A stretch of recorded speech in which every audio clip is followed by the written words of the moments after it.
All right, so thank you for being here, and thank you, Brian, for your inspirational talk. It's almost uncanny, but in some ways, we've done exactly the same talk, just with a little bit of a different perspective. Unfortunately, I do not have Kate Moss at the beginning of my presentation, so I apologize for that too. So it's a real privilege to speak to you today here at TEDxJohannesburg 2.0.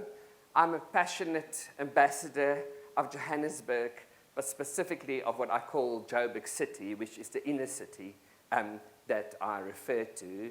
And I'm lucky enough to spend a lot of my time walking around town on the sidewalks of the city and sharing our incredible city with visitors and tourists. So I'm also lucky enough to work from this little funny, quirky tower in downtown Johannesburg, in Marshall Street, and we also run the Joburg City Tourism Association from there. But my love for Johannesburg started with my books. I first did Spaces and Places Johannesburg, then Johannesburg 10 Ahead, and then more recently Joburg Places. And while working on these books, I learned so much about our city, and from that actually I ended up doing walking tours, not something that I planned originally. So a lot of people may be surprised that there are thousands of tourists running around downtown and that people really do love Johannesburg.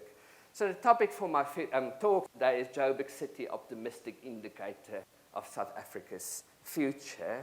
And I believe that the inner city is actually providing a glimpse of the future of South Africa. In my opinion, it is the first place in this country, almost exactly 20 years after the dawn of democracy and the end of apartheid, where we're beginning to see a new society emerging, a real South Africa where you get people from all walks of life, from all income groups, from all races, mingling and sharing and working together, living together, playing together in one city. And that is so different from our tradition where we live behind high fences in our own communities, isolated. So therefore, I'm very glad today that we are not in one of those northern suburb complexes. So why are people falling in love with our city? Why are people being drawn to the magnetism of our inner city? That I will tell you about a little bit later. But let's start at the beginning. Many people, and I suspect even some of you in this room who live in Johannesburg, perceive downtown Johannesburg like the picture behind me. You think of it as a crime-ridden, grimy inner city in severe decline. Yet I am saying this city has an optimistic future and is undergoing a remarkable transformation. And in some ways, it's almost funny how Johannesburg has always been at odds with the rest of South Africa's history. It was originally the city of foreigners that did not fit into the ZAR Republic. And today, we are inundated with negative media, publicity, pessimism about our country, our economy, and our politics. But I say Joburg City is giving a positive story, and interesting enough, something that's being picked up by international media more so than the local media, to the extent that BBC in the last 2 weeks called Johannesburg Inner City the City of Hope. So where does the optimism come from? Well, let's just first go through what went wrong. Now, we do not have time to talk about the origins of Johannesburg today. I'm just going to take you through the more recent history. And one thing that always puzzles me is how, and I'm sure you've all come across it, there is so much nostalgia for the Johannesburg of the 50s and the 60s and the 70s. And by the way, this is a recent photograph, but it does look like a 1970s city in so many ways, does it not? And people will tell you how impressive that city of the 70s was. It was a trend-setting business city, and some even yearn for before that. They will tell you about the Victorian shanty town, followed by the grandeur of the Empire City, later the Art Deco metropolis. And people will tell you how in the 50s, 60s, and 70s, they came by bus or train to the inner city, or the CBD, and how they walked down Elof Street, where they believed the pavements were paved in gold. They shopped in the most amazing department stores, and they ended the day in Ernest Oppenheimer Park in front of the Leaping Impala sculpture. But, of course, those people will never tell you that in the same park was a bench, or a few benches, and on those benches were signs that said whites only. And therefore, I say that we should be grateful and thankful that the Johannesburg of those years spontaneously combusted, that it completely fell apart, and that there's almost nothing left of that city, because that has given us the incredible opportunity to build a new city, a city that's equitable, just, and welcoming to everyone. So, let's talk about the city of those years, because although it was an apartheid city and a discriminatory city, it was a great business hub. It had a big expat community. It was a place where a lot of people wanted to be. And of course, we know later on Johannesburg declined in the 1990s. And unfortunately, so many people equated the decline to the dawn of democracy in the 1990s. But what actually went wrong? Of course, the truth is very different from the perception. The downfall of Johannesburg can be traced to the 1950s and onwards. It started with the deindustrialization of our city, not dissimilar to what Detroit in the USA is going through at this moment. Factories backed up, power stations backed up, Newtown ran empty, but the ladies in Elof Street did not notice at that stage. Later on, the introduction of the apartheid regime's laws started messing with the viability of our city. For instance, there was a bylaw passed that limited the number of black people that could be employed in any factory within the city. It was set at six people. The factories left for outside of the city, where they can employ much more cheap labor, and so we started seeing buildings standing empty. Of course, later in the apartheid years, the government offered tax incentives for factories to move to the borders of the so-called homelands. Let's stop the influx of rural black people to the cities. And so we got more and more empty buildings. And of course, that was not the only thing that led to the decline of that fantastic city. There were also things like the removal of the tram system in the late 1950s, the introduction of major highways. We became that car-based society that Brian spoke about earlier. And so the city started sprawling, people moving out of the city, offices moving out of the city. But what really killed Johannesburg was that one fateful day when the then president of the apartheid state, P.W. Botha, failed to cross the Rubicon. When the world expected him to bring change to the country, he reprimanded the international press, soon afterwards declared a state of emergency. And what happened in 1985? A massive withdrawal of investment from our country and our city. And as companies left because of sanctions, we started seeing office space empty all over the city. Now we have empty factories and empty office buildings. And of course, with those companies left the expat community. And by 1986, we have lots of empty apartments all over Hillbrow. And now we have an inner city of empty factories, empty office space, and empty apartments. And with empty spaces come decline. But that was only the start. The decline continued until the 1990s and 2000s. And to jump over a lot of history, we do know that 24 years ago, I think 1989, exactly on this day, F.W. de Klerk was inaugurated as the President of South Africa. And believe it or not, only 24 years ago, Nelson Mandela was in jail and apartheid was in place. The Berlin Wall stood. And we could not imagine the society we live in today. So imagine what can happen in the next 24 years. But of course, after de Klerk freed Nelson Mandela, we had 4 years of tough negotiations, and it eventually, thankfully, led to our miracle elections. But in those years, we saw many violent protest marches that actually influenced the perception that people had of our inner city.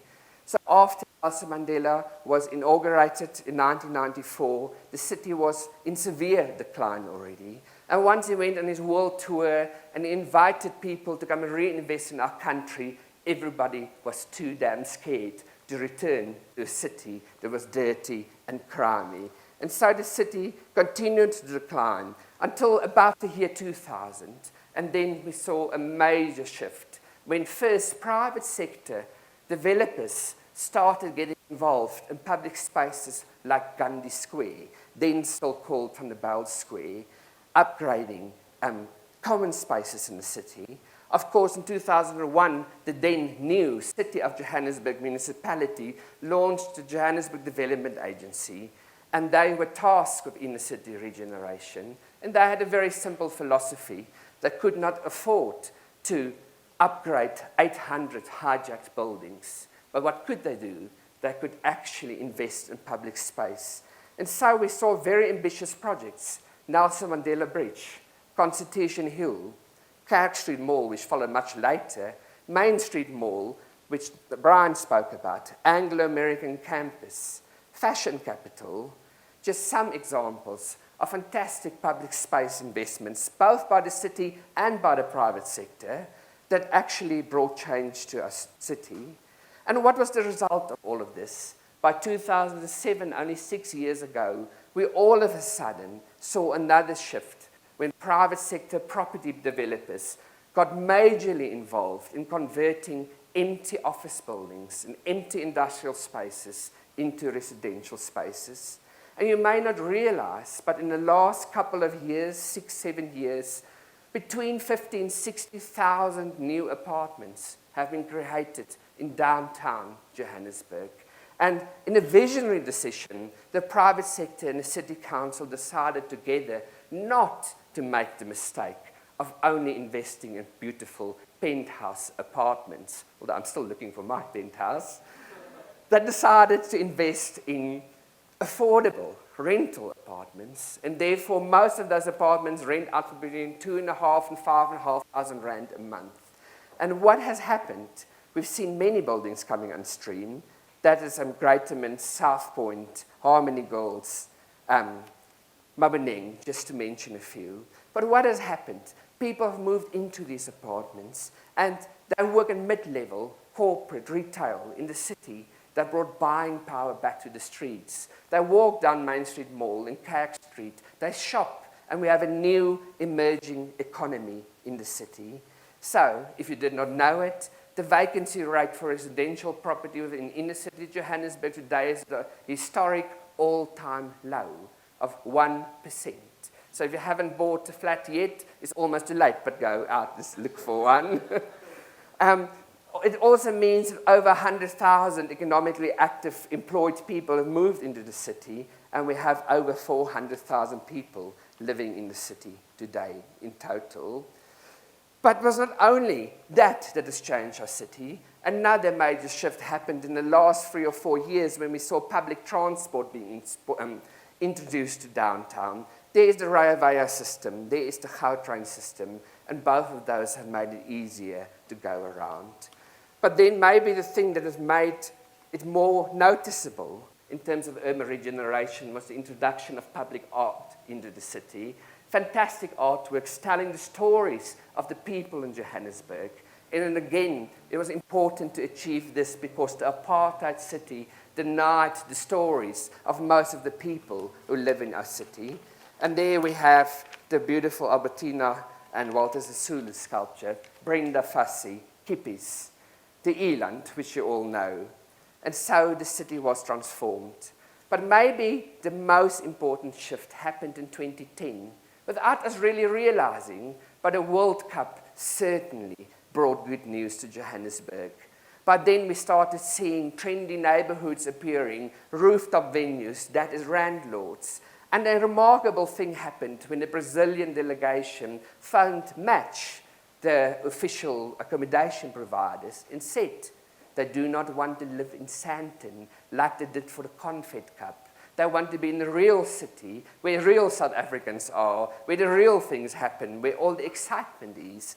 And only 2 months before the World Cup, Match employees were running around looking for accommodation for Brazilians in downtown Johannesburg.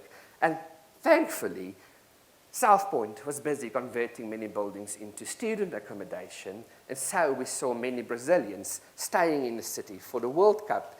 And that's changed the perception also for locals. We rediscovered our own city, and at the same time we had Maboneng, Braamfontein, and everything coming on stream. So a couple of years later, in 2013, where are we? we have a city that has become a must-visit destination. It's a city filled to the brink with young people, dynamic people. It's a city with a cosmopolitan and creative edge.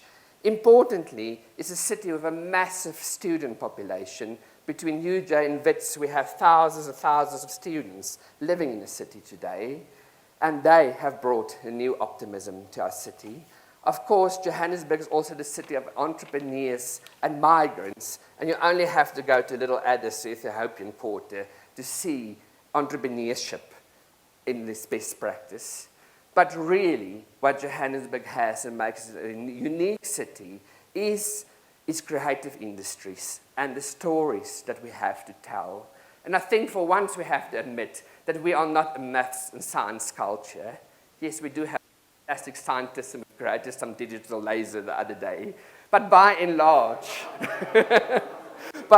South Africans are not scientists or mathematicians. But what we do have is our stories, and we are great storytellers by tradition. And doesn't it astonish you that this city has produced two greatest liberation heroes of the 20th century? They both arrived here as young lawyers. They both opened law practices on street corners, and they both became political activists and changed the world. There was first Mahatma Gandhi, and later Nelson Mandela, and of course our Tambo too. Now, is that story alone should draw millions of visitors to our city, and they are arriving. I don't know if you realize, but for the first time ever in 2013, Johannesburg is the most visited city in Africa. That's according to the MasterCard survey, and that measures people from other continents visiting Africa. Johannesburg now has 2.54 million international visitors, number one on the continent, above Lagos, Casablanca, Tunis, and Cairo. And by the way, if there's any Cape Townian here, you're number 9 on the continent.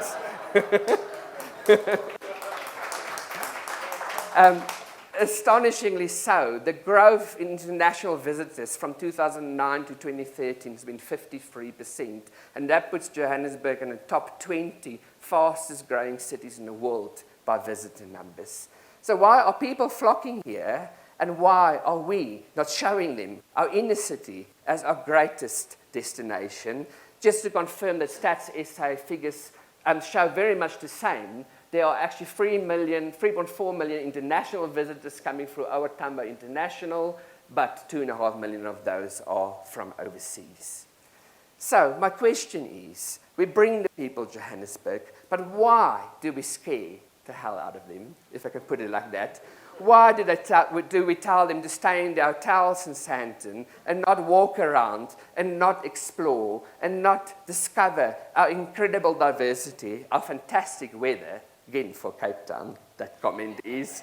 And why don't we make them experience the vibe of our city?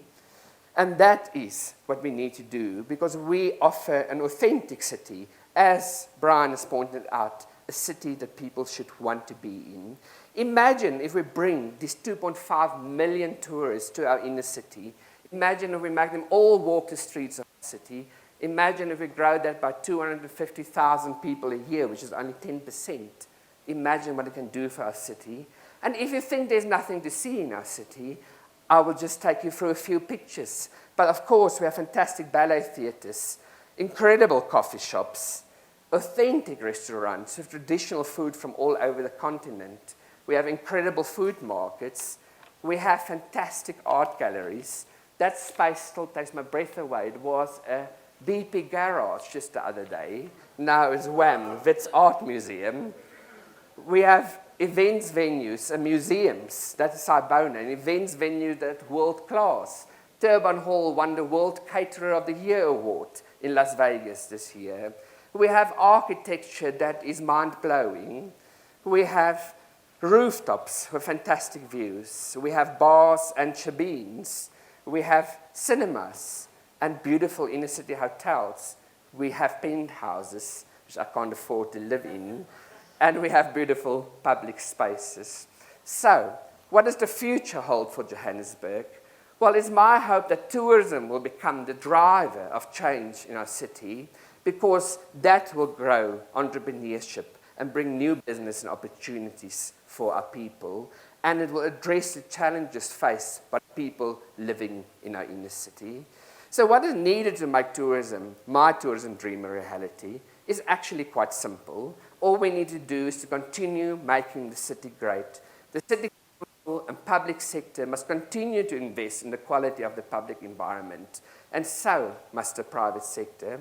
So I'm begging the city of Johannesburg today, that is the municipality, please help us by fixing the open manholes, ensuring better communication and information at a great transport service such as Rea Vaya, keep all areas of the city clean, ensure proper policing along the streets, and please clean up the mess around the railway tracks. Let's put pressure on Transnet and PRASA, both state bodies, in that regard.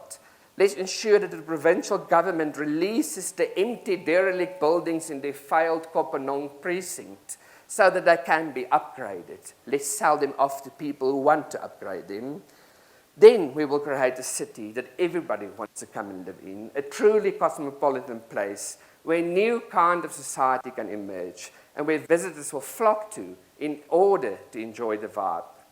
My dream is for the remaining empty buildings and shells to be transformed into gathering places and heritage sites telling the stories of Joburg and South Africa. We do have great museums, but I'm sure we can add a few more.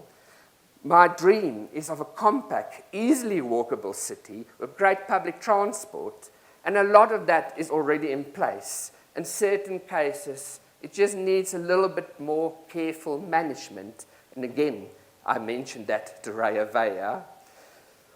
So, it is not tourism only that will benefit out of that. We as Joburgers would benefit by making the inner city more desirable and a preferred place to live. And by doing that, we can reduce the pressure on the failing suburban infrastructure. We can stem urban sprawl. My message is to stop building massive highways that we need to try and toll, and let's stop building grotesque complexes such as Steyn City, far out of the city. Come and invest in Joburg City instead. Let's make it a sustainable city.